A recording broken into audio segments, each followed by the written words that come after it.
Ladies and gentlemen, welcome to the Male Soap Opera Moment. This is somewhat of an exclusive. I did not plan on doing this until I found out some pivotal information. Yet again, my friends of the Wenz, we are all experiencing death by subscription. Here we go again. Subscribe to the WWE Network, then you get to stream all the content. Wait, this time, we're going to sign with Peacock. Now, if you subscribe to Peacock, you get to watch all the paid live events, plus every match ever from ECW, WCW, WCW, and WWE, even WWF, the old days. Yeah, I know I'm not supposed to say that name, but I did. Sue me, but don't. I don't have any money. And now, Booch, I have to have the fake sports news subscribed. I'm talking about you, ESPN everything. It's ESPN 1, ESPN 2, ESPN 3, ESPN The Ocho, ESPN Plus, ESPN Ultimate. I'm not going to be able to watch this pay-per-view. This sucks. And I know I'm not the only one. And it has to change. Something has to give. With all that said, Booch, your thoughts? I'm glad we're talking about this because if you hadn't brought it up, I was going to bring it up when we started the show because here's the thing. I got two problems with this. First of all, for those of you that want to take a trip back in time, if we could, take a little trip back in time. Now, Wenz, I'm going to ask this question. I'm pretty sure I know the answer. How old are you exactly? 44. 44. Okay. 44. I'm about 38. So I say we're close to the same age, same bracket, same time period. Just about. For those of you who may not remember, before all this streaming shit happened with Netflix and Hulu and Peacock and ESPN and Disney and all that crap, we had a thing called a television that we just watched regular TV on. And they had this thing called pay-per-view. That's why the wrestling shows used to be called pay-per-views before they started calling them PLEs. And for those of you who may not know, yeah, it was roughly about 30, 40 bucks a month to watch these WWE pay-per-views. And unless your family was rich, you didn't get to see every pay-per-view. If you were lucky, you got 2, maybe 3 a year. For me to see a wrestling pay-per-view when I was a child, one of 2 things had to happen. One, the card had to be so stacked that my father would beg to watch, which is why we got Spring Stampede 99. We found out the main event was going to be Diamond Dallas Page, Hulk Hogan, Ric Flair, and Sting in a fatal 4-way match with the Macho Man as the guest referee. My dad went, yeah, we're ordering this one. The other ones, I had to beg and plead and cry and do chores and all this other shit just to get my hands on a pay-per-view if I was lucky. And now TKO has decided in their warped, fragile little minds, because again, this is a TKO thing, not a Triple H, not a Nick Khan. This is Ari Emanuel and his shit. Have decided amongst themselves to sign a multi-billion-dollar deal with ESPN, which business-wise, I get it. But here's the problem.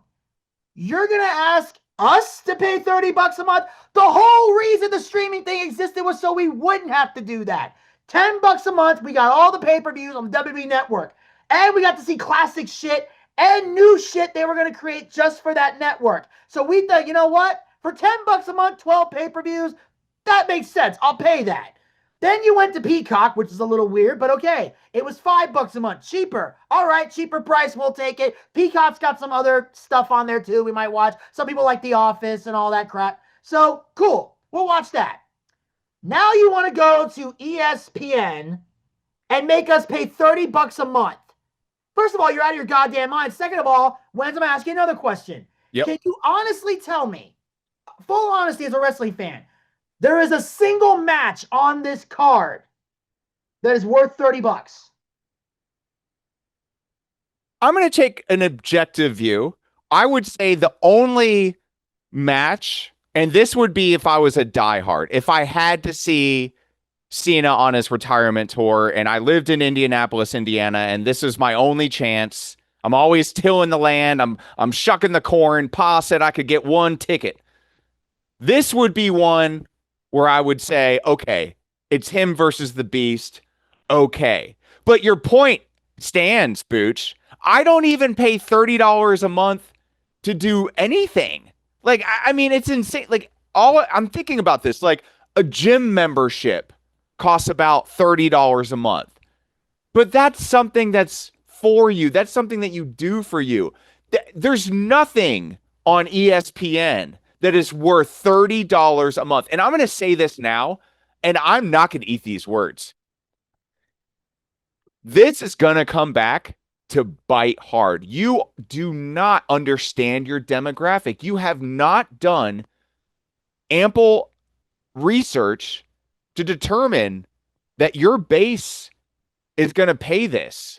Not, I mean, they might do it for a couple months. They might, I mean, some of the people that have excess money and are, you know, like green shirt guy, I'm sure he'll pay it. But for the rest of us, dude, it's not happening. And Booch, I would give it 6 months before they do the thing again and come right back to NBC Peacock. This is my advice for all Wenz Worldians and the entire WWE universe. Stand your ground. Do not cave. Do not subscribe to ESPN because you want to watch WWE. Wait till the next day. They'll show some of the still highlights on Netflix. Or do what Booch said. You collect together. You and 8 buddies go in on a subscription to ESPN, and then you all have to get together in the same room to watch it. But this is heresy. This brings us right back to the globalist agenda that I thought we were done with when they went to Peacock. I thought they understand their base. They understand the demographic that watches them week in, week out. They understand us, but they do not.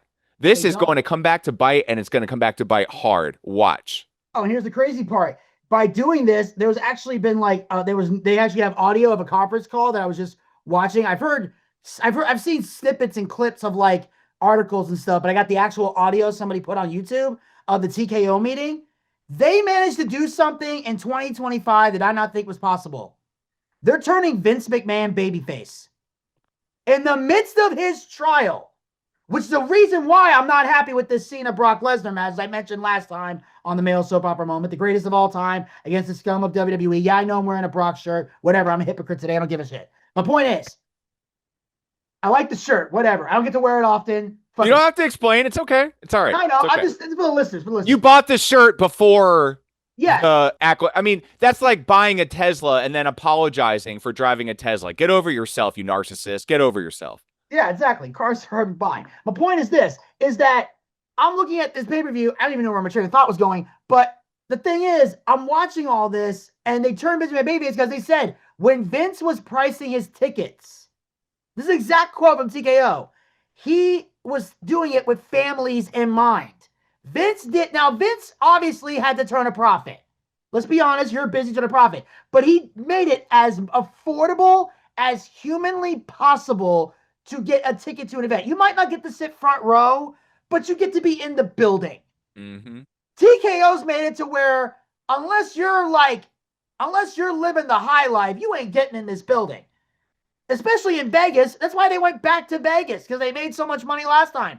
Yeah, because you had a lot of people visiting that one time. Not many people are going to be coming back, because they said it was hard to get around the city. It was because again, it's not just WWE in Las Vegas. There's the shows they have. We get it. Yeah, but I'm saying that all that craziness. But yeah, Vince, at least, regardless of how you might feel about him personally, again, we don't know if any of this stuff is true or not, but regardless of whether you like this creative or not, from a business standpoint, he knew how to run the company.